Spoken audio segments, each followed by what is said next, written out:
No hay nada más atemporal que el propio tiempo. El hombre comenzó a medirlo cuando advirtió las sombras que proyectaba el sol y observó sus cambios a lo largo del día.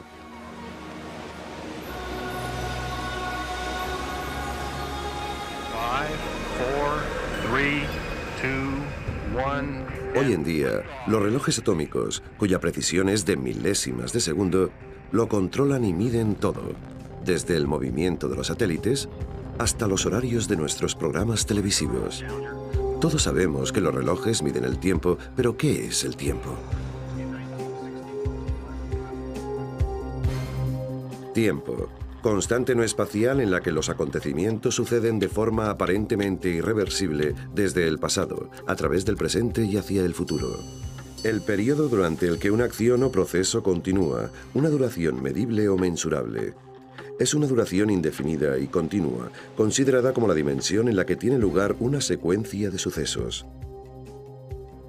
No podemos sentirlo, no conocemos su sabor y no podemos olerlo. Tampoco podemos decir qué es el tiempo exactamente. Quizás la mejor definición es la que en una ocasión formuló Albert Einstein. Tiempo es lo que marca el reloj.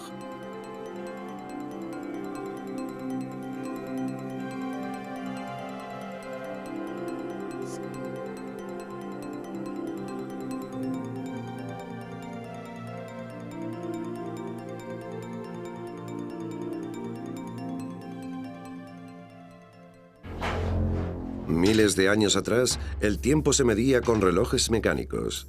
Prueba de ello son los monumentos como en Stonehenge, en el sur de Inglaterra. Estas enormes piedras fueron colocadas exactamente para que coincidieran con el sol en fechas importantes, como los solsticios de verano e invierno.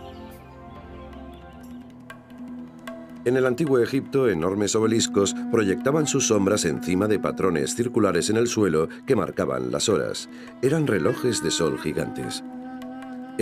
La aguja de Cleopatra, se conserva junto al río Támesis en Londres. Una vez marcó el tiempo a los adoradores egipcios del sol en el templo de Heliópolis. Los relojes de sol fueron usados en la antigua Grecia y Roma, mucho más reducidos de tamaño.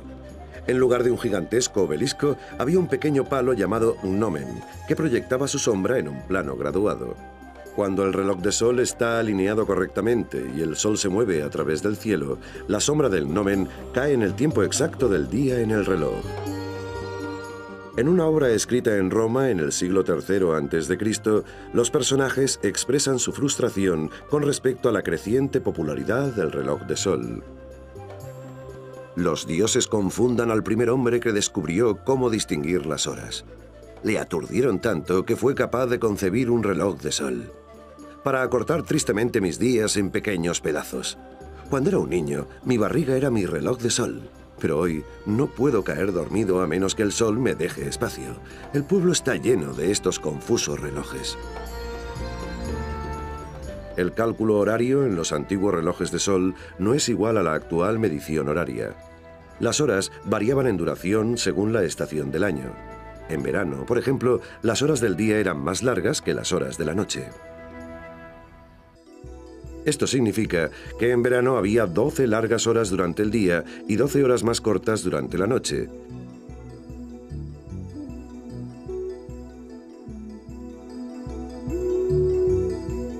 Las antiguas civilizaciones usaron la arena, el agua y el fuego como indicadores del paso del tiempo. Sin embargo, a diferencia de los relojes de sol, estos dispositivos funcionaban más como cronómetros que como relojes en sí. Un buen ejemplo es el reloj de cristal y arena que ha servido para medir el tiempo de cocción. En la Edad Media, las velas graduadas fueron muy populares como modo de medir el tiempo durante la noche. Este reloj de agua egipcio, llamado clepsidra, data aproximadamente del año 1400 a.C. y fue hallado en el templo de Karnak. Mientras el agua gotea lentamente de un pequeño orificio en el fondo, el nivel del agua que sube marca la hora en una graduación interior. Los antiguos griegos y romanos también poseían clepsidras. Con la llegada del crepúsculo, los relojes de agua y velas toman el relevo a los relojes de sol, midiendo las horas durante la noche. Durante la dinastía Sung, en China, fue construido un legendario reloj de agua para el emperador por un oficial chino llamado Su Sung. En un libro publicado en 1088 a.C., se describe la precisión con la que se construyeron estos modelos, igual que este en el Museo del Tiempo en Rockford, Illinois. El reloj original de Shusung tenía 9 metros de altura y su gigante rueda de agua, fabricada en madera, saltaba ruidosamente cada cuarto de hora a medida que una cubeta se llenaba y el peso activaba el mecanismo de liberación.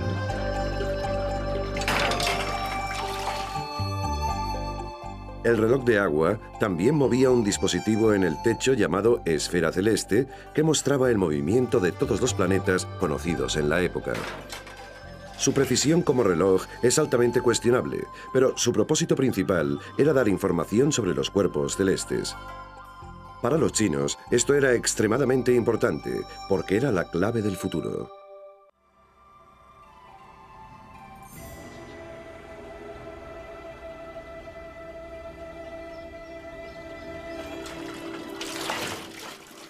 Cuando el emperador decidió que quería otro heredero, escogió los momentos de contacto con la compañera elegida, dependiendo de lo favorable que fuese la conjunción planetaria según el reloj.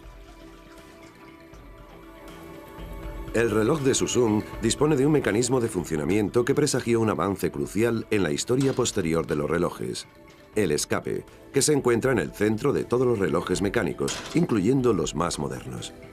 Aproximadamente 200 años después del reloj de Shusung, en el otro lado del mundo, comenzaban a nacer los primeros relojes mecánicos.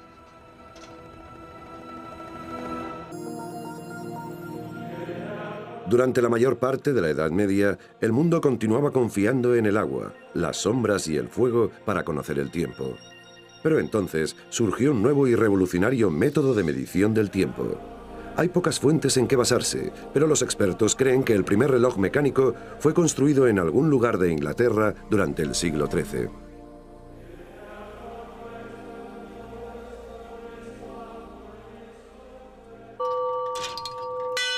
Muchos de los primeros relojes mecánicos carecían de agujas e indicaban la hora mediante el sonido de unas campanillas. En Inglaterra eran conocidos por un nombre de origen latino para la palabra campana: clock. La mayoría usaban pesos para proporcionarles la energía que constantemente era liberada por el mecanismo del reloj, permitiendo así su funcionamiento.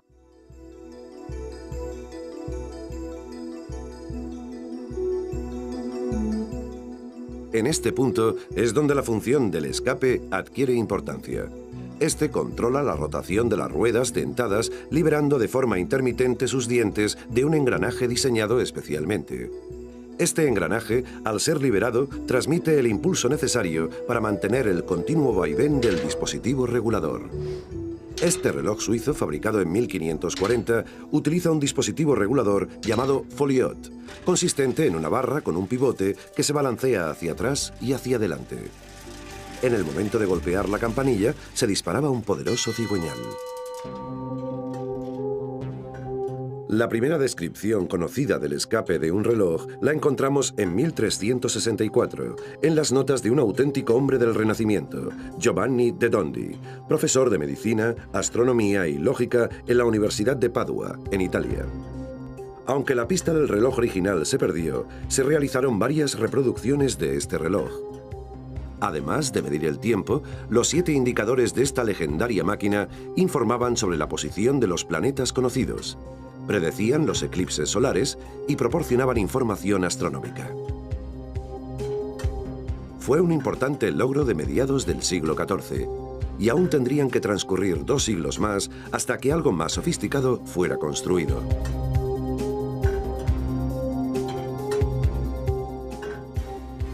El reloj mecánico representa la ingenuidad del hombre para simular el movimiento celeste.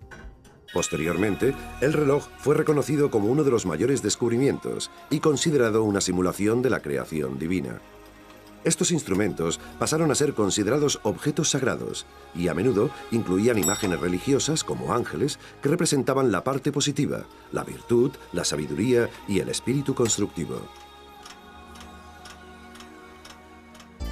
El siguiente gran salto en la medición del tiempo fue el muelle, cuya recuperación lenta y progresiva proporcionaba la energía necesaria que en los anteriores relojes se originaba por el sistema de contrapesos.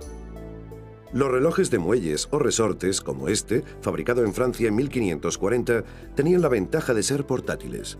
Aunque estaban dotados de un movimiento cada vez más lento a medida que los muelles perdían capacidad de recuperación, estaban aún muy lejos de la precisión de los relojes de contrapesos de la época, que solo acumulaban un retraso de 15 minutos al día.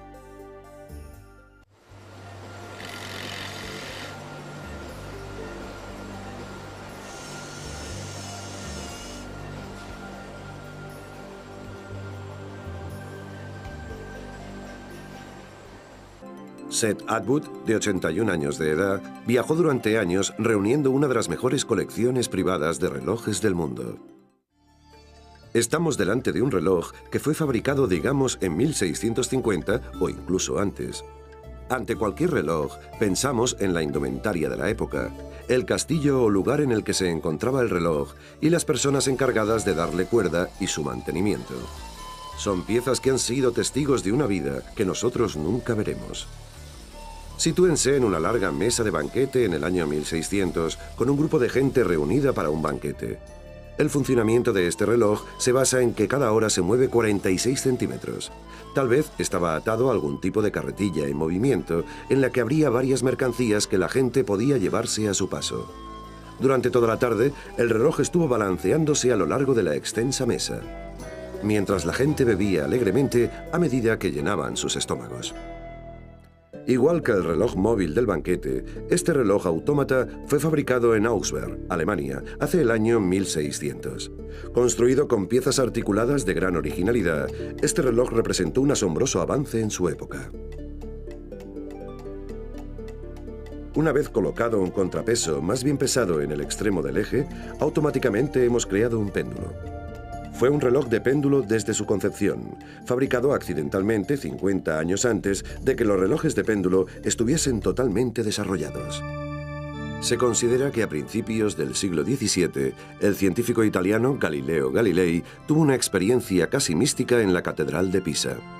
Mientras observaba el movimiento oscilante de una lámpara de aceite y medía el tiempo manualmente, se dio cuenta de que no importaba lo ancho que fuese el arco descrito por el movimiento de un péndulo imaginario, ya que su ciclo completo de oscilación siempre tenía la misma cantidad de tiempo. Este principio permitió regular un reloj con mucha más precisión que el anterior folio. Sin embargo, Galileo nunca llegó a diseñar un reloj de funcionamiento pendular. El primero en llevarlo a cabo fue el astrónomo holandés Christian Huygens en 1657, y su patente de diseño fue rápidamente copiada por los maestros relojeros holandeses. Se considera que Salomon Coster fue el primer constructor de un reloj de péndulo. En 1657, Coster construyó varios de estos relojes. Son relojes en apariencia muy simples, pero representaron un paso de gigante en el camino hacia la precisión. En el siglo XVIII, los franceses construyeron relojes con una ornamentación abundante, cuya belleza dio nombre a la era dorada de la fabricación de relojes. Aquellos relojes, como el mobiliario francés de la época, resultan hoy casi decadentes. Este, en el Museo Getty en Los Ángeles, fue encargado por un conde polaco a un maestro relojero parisino de altísimo nivel. Fue considerado demasiado elegante incluso para los franceses. Un historiador especializado en relojes observó que los relojes franceses del siglo XVIII vaticinaban ya la Revolución Francesa que pronto iba a suceder.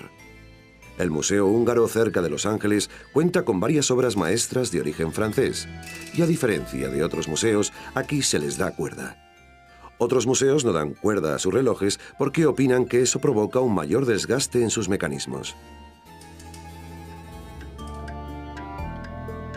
Puede que fueran diseñados como elegantes piezas decorativas, pero los relojes franceses del siglo XVIII, con sus movimientos pendulares, gozaban de los mejores mecanismos del momento.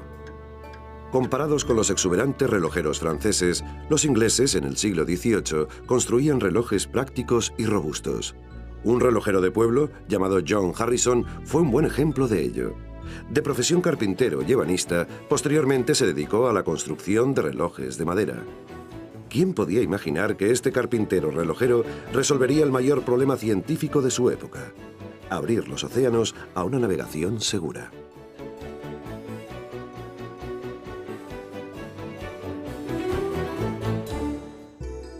Hasta principios del siglo XVIII, los buques que salían a la mar solían extraviarse porque, una vez perdida de vista la costa, los navegantes no tenían manera de determinar su posición.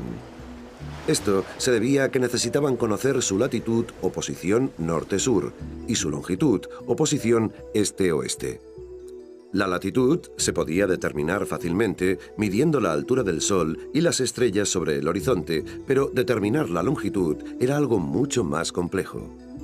El problema dio lugar a que el gobierno británico, a principios del siglo XVIII, ofreciese una gran recompensa a cualquiera que fuese capaz de resolver el llamado problema de la longitud. La recompensa, 20.000 libras, equivalía a millones de euros en la actualidad.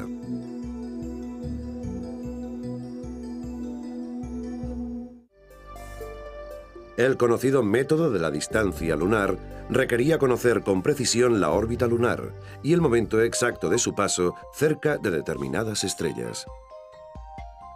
La Tierra gira una vez cada 24 horas, así pues cada hora es una 24ª parte de la circunferencia de la Tierra en su posición. Si existiera un reloj preciso a bordo de los buques, capaz de mostrar exactamente la hora del puerto de salida, por ejemplo en Londres, se podría determinar así con precisión a qué distancia hacia el este o hacia el oeste se había viajado, teniendo en cuenta la diferencia horaria entre la medianoche en su posición y el mediodía en el reloj. El problema era que en el siglo XVIII los únicos relojes suficientemente precisos usaban péndulos, y un péndulo en un barco era inútil debido al continuo balanceo producido por las olas del mar.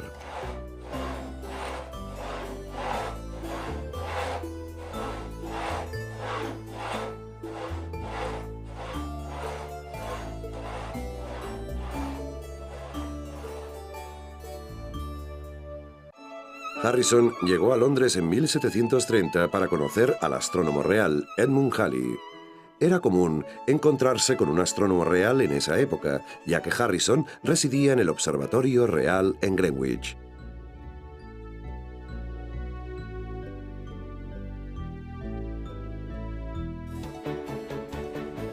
Después de 5 años de trabajo, Harrison apareció con su sorprendente reloj, llamado simplemente H1. Sus dimensiones eran de 91 centímetros de anchura y de altura, y su peso era de 31 kilos. Nunca nadie había visto algo similar.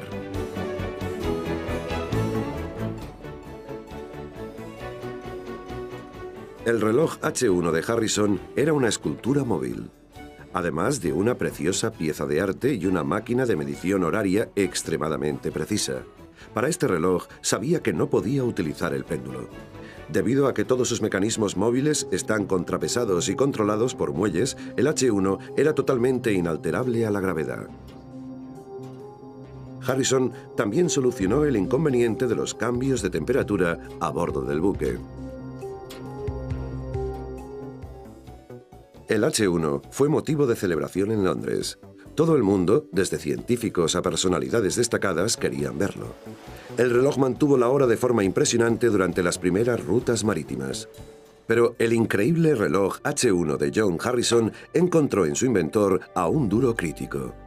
Sabía que se podía mejorar. Harrison se encerró en su taller a construir un reloj aún mejor. Durante 19 años, Harrison construyó 3 relojes más, H2, H3 y H4, y cada vez su tamaño se reducía. Aunque en el año 1750 nadie consideraba un reloj de bolsillo como un medidor fiable del tiempo, Harrison acometió otro revolucionario descubrimiento. Observó que un reloj más pequeño, con pequeños equilibrios en alta frecuencia, resultaría mucho más estable al movimiento que sus antecesores. Al fin, John Harrison lo había logrado. Algunos consideraron el H4 como el reloj más importante jamás construido, el pilar maestro de cualquier reloj de precisión. Aún así, Harrison y su creación necesitaban financiación para los 12 años siguientes.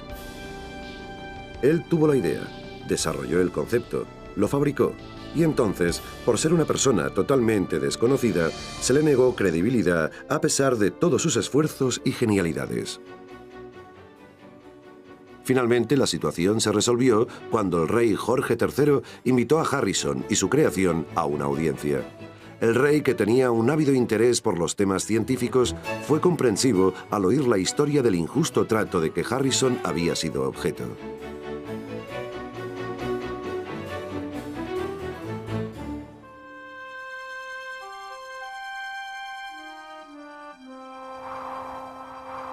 A principios del siglo XIX, un constructor de relojes de Connecticut, en Estados Unidos, llamado Eli Terry, estaba a punto de hacer historia.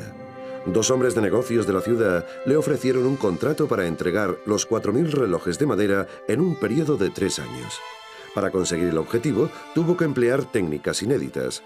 Por primera vez, los relojes se fabricarían con piezas totalmente intercambiables. El mercado cambió por completo y los relojes eran asequibles al público por una módica cantidad de dinero, aun siendo ya relojes de mucha precisión. La fabricación de relojes en América se convirtió rápidamente en una industria competencia de la relojería artesanal. Sin embargo, el producto era realmente económico, hasta tal punto que con las primeras importaciones americanas a Europa resultó sorprendente para el mercado británico. Pronto el resto del mundo seguiría este método, y las técnicas de producción en serie llevadas a cabo por Eli Terry generarían millones de relojes para el pueblo. A partir de entonces, cualquiera podría tener un reloj preciso.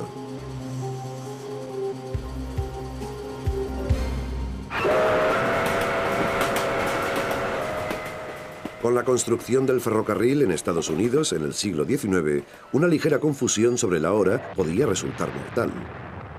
Los trenes a menudo viajaban en 2 direcciones diferentes por una misma vía, y las colisiones solo se podían evitar si uno de los trenes se desviaba a vías alternativas en el momento preciso. Sin embargo, resultaban frecuentes las confusiones sobre la hora exacta, ya que cada pueblo tenía su propia hora local.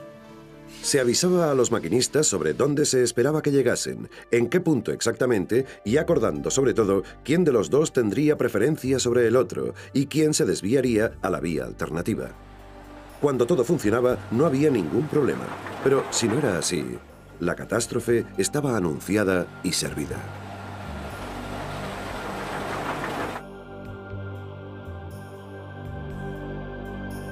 Finalmente, las vías de tren introdujeron su propio código de tiempo llamado tiempo de ferrocarril, aunque los pueblos mantuvieran su hora local. En 1883, el gobierno hizo oficial el tiempo estándar en todo Estados Unidos. La clave fue la invención del telégrafo. Permitía usar un único horario para la línea completa del ferrocarril y cada vez que el tren se detenía en una estación, se podía obtener telegráficamente una lectura precisa del horario del tren en cuestión. El ferrocarril adoptó el tiempo estándar mucho antes que el gobierno. En palabras del historiador especialista en sociedades, Louis Mumford, el reloj no es solo un método de conocer las horas, sirve además para sincronizar las acciones del hombre. Los pequeños relojes portátiles, llamados relojes de pulsera, existen desde 1930 aproximadamente. Uno de los principales avances hacia ellos fue el desarrollo del fusée, una polea espiral que actúa de modo similar a una transmisión automática. Se descubrió un método de compensar la pérdida gradual de energía del muelle en su movimiento de retorno. Pero no fue hasta finales del siglo XVII cuando, gracias a la combinación entre el equilibrio del muelle y los engranajes, fue posible que el reloj de pulsera funcionara de forma autónoma. Estas piezas de arrastre realizaban el mismo trabajo que el péndulo y la gravedad realizan en los relojes mayores, proporcionando constantes e iguales unidades de tiempo. Y la idea de llevar un reloj en la muñeca se hizo popular a finales del XVIII, cuando los relojes de pulsera de las damas fueron el último grito de la moda.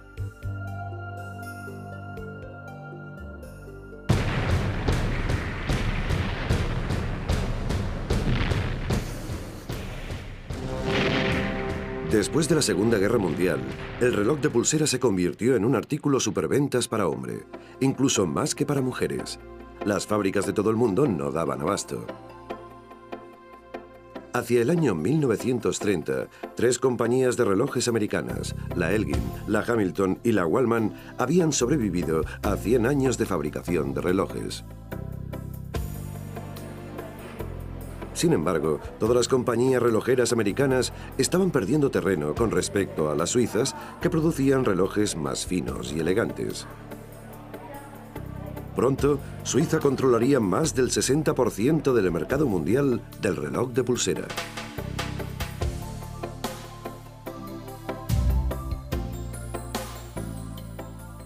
Entre 1950 y 1970 hubo otra revolución en las relojerías, que implicaría que el mundo volvería a métodos no mecánicos para conocer la hora.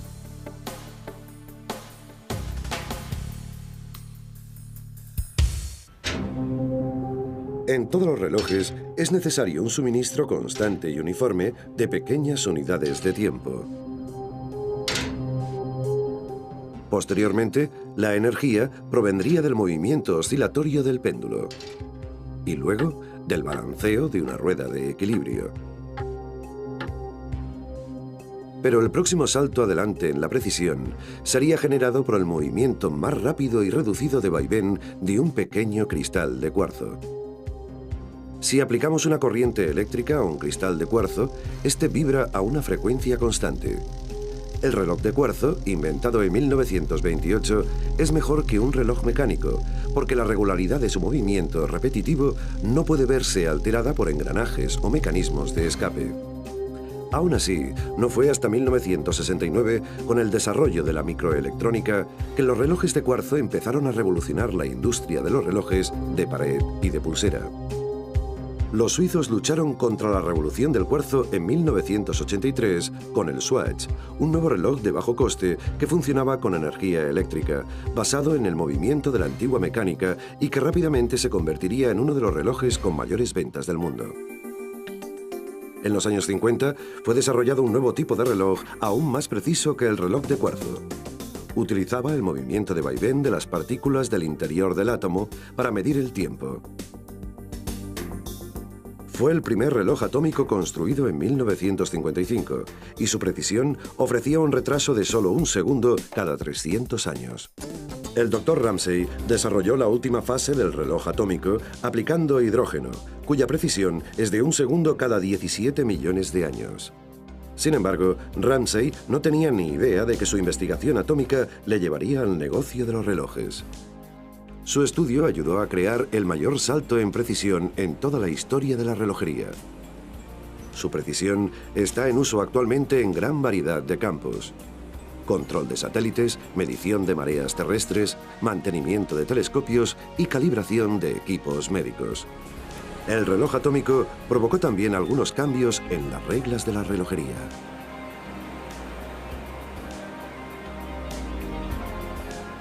El reloj atómico es la fuente del denominado salto de un segundo. Por acuerdo internacional, cuando la Tierra está más lejos o 7 décimas de segundo fuera de este intervalo, se declara un salto de un segundo. Entre 1972 y 1990, 15 saltos de segundo fueron añadidos, demostrando que la rotación de la Tierra disminuía una media de 83 segundos al año. El reloj atómico ayudaría a probar las teorías de Albert Einstein. Su teoría de la relatividad nos dice que después de miles de años de lucha para conseguir la absoluta precisión, en realidad estamos midiendo algo que no es en modo alguno absoluto. El tiempo, según Einstein, a velocidades extremadamente altas, se ralentiza. Un científico subió a bordo de un cohete un reloj de hidrógeno, midiendo a su vez la regularidad del reloj durante todo el ascenso y descenso. La regularidad cambiaba. Los dos relojes diferían al descender. Esto confirmó la predicción de la teoría de la relatividad. Puede que el reloj atómico sea el nuevo estándar de precisión y el reloj de cuarzo puede ser el más frecuente en nuestras muñecas. Pero para los verdaderos amantes de los relojes, estos nunca podrán reemplazar a un reloj mecánico. En los corazones de estos aficionados siempre sonará el tic-tac de los grandes relojes de la era dorada del tiempo.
tiempo, pero ¿qué es el tiempo? Tiempo. Constante no espacial en la que los acontecimientos suceden de forma aparentemente irreversible desde el pasado, a través del presente y hacia el futuro. El periodo durante el que una acción o proceso continúa, una duración medible o mensurable. Es una duración indefinida y continua, considerada como la dimensión en la que tiene lugar una secuencia de sucesos. No podemos sentirlo, no conocemos su sabor y no podemos olerlo. Tampoco podemos decir qué es el tiempo exactamente. Quizás la mejor definición es la que en una ocasión formuló Albert Einstein. Tiempo es lo que marca el reloj. En el siglo III a.C., los personajes expresan su frustración con respecto a la creciente popularidad del reloj de sol. Los dioses confundan al primer hombre que descubrió cómo distinguir las horas. Le aturdieron tanto que fue capaz de concebir un reloj de sol para acortar tristemente mis días en pequeños pedazos. Cuando era un niño, mi barriga era mi reloj de sol, pero hoy no puedo caer dormido a menos que el sol me deje espacio. El pueblo está lleno de estos confusos relojes. El cálculo horario en los antiguos relojes de sol no es igual a la actual medición horaria. Las horas variaban en duración según la estación del año. En verano, proyectaban sus sombras encima de patrones circulares en el suelo que marcaban las horas. Eran relojes de sol gigantes. La aguja de Cleopatra, se conserva junto al río Támesis en Londres. Una vez marcó el tiempo a los adoradores egipcios del sol en el templo de Heliópolis. Los relojes de sol fueron usados en la antigua Grecia y Roma, mucho más reducidos de tamaño. En lugar de un gigantesco obelisco, había un pequeño palo llamado gnomen, que proyectaba su sombra en un plano graduado. Cuando el reloj de sol está alineado correctamente y el sol se mueve a través del cielo, la sombra del gnomen cae en el tiempo exacto del día en el reloj. En una obra escrita en Roma, en el reloj.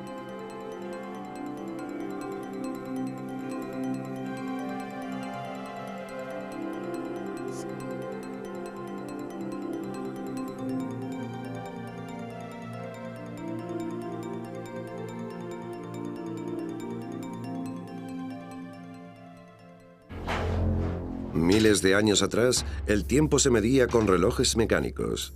Prueba de ello son los monumentos como en Stonehenge, en el sur de Inglaterra. Estas enormes piedras fueron colocadas exactamente para que coincidieran con el sol en fechas importantes, como los solsticios de verano e invierno. En el antiguo Egipto, enormes obeliscos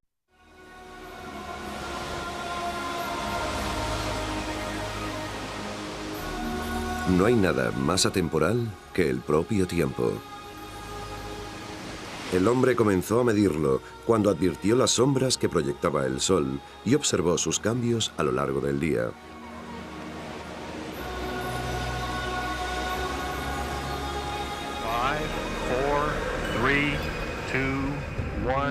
Hoy en día, los relojes atómicos, cuya precisión es de milésimas de segundo, lo controlan y miden todo, desde el movimiento de los satélites hasta los horarios de nuestros programas televisivos. Todos sabemos que los relojes miden el tiempo.